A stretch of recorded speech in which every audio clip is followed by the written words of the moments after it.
L'île au trésor, ce n'est pas que le roman de Stevenson. Ah, L'île au trésor, c'est un jeu Matago.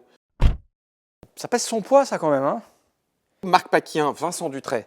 C'est un 2 à 5 joueurs, des parties de 45 minutes à partir de 10 ans. C'est un jeu particulier dans la mesure où il est asymétrique, c'est-à-dire le contraire de symétrique. Un des joueurs, un des participants prendra le rôle de Long John Silver. Le pirate qui va planquer son trésor et les autres qui vont essayer de le récupérer. Donc c'est asymétrique. Mais l'île au trésor n'est pas un jeu coopératif. Le truc important dans l'île au trésor, c'est la carte. Parce que le plateau, c'est une carte au trésor. Ce sentiment de liberté qui vous envahit. Il n'y a pas de cases, il n'y a pas de jet de dés, on va où on veut, c'est pas délimité. Dans l'île au trésor, vous allez jouer à écrire sur la carte. Mais on va pas le jeter, le jeu. On écrit puis on efface. On a un Velleda.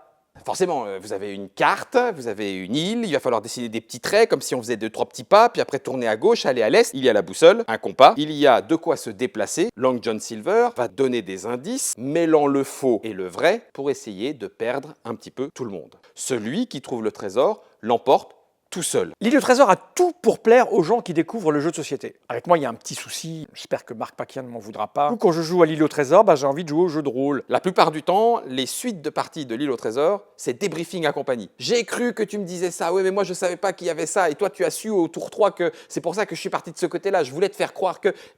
Tout ça se passe après la partie.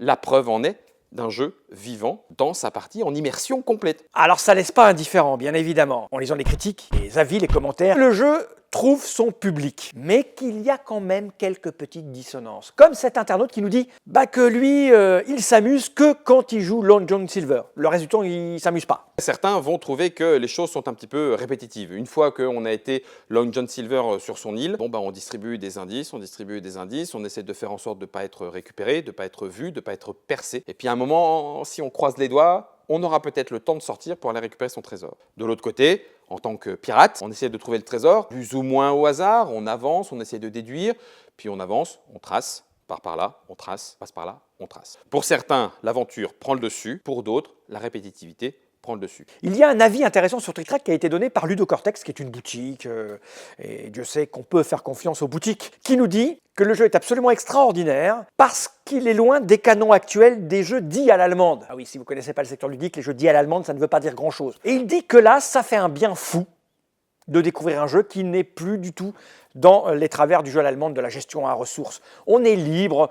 Ça peut surprendre au départ, cette liberté. Cette liberté peut laisser un peu hagard. Il y a un internaute qui dit que ce qui est bien avec l'île au trésor, c'est qu'on peut avoir deux expériences ludiques différentes avec le même jeu. Évidemment que les sentiments qui se dégagent quand on joue Long John Silver ne sont pas les mêmes que ceux que l'on a quand on joue les chercheurs de trésors. Et c'est ça aussi qui peut-être peut aussi à la fois plaire et déplaire. Les avis sont dithyrambiques.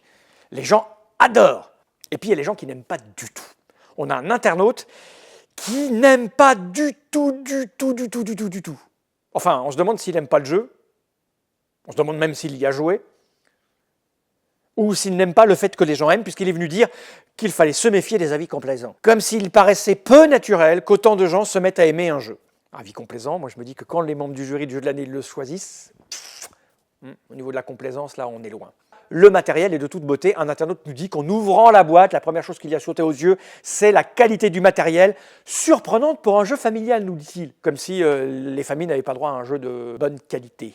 Quoi qu'il en soit, pour voir à quoi cela correspond, si c'est fait pour vous ou pas, il y a une vidéo complète sur Trick Track de toute la partie, du début jusqu'à la fin, avec l'auteur à la table. Cette belle boîte, vous la trouverez entre 45 € et 50 € sur toutes les boutiques, y compris sur la nôtre, bien évidemment, puisque vous le savez peut-être, Trick Track maintenant vend des jeux.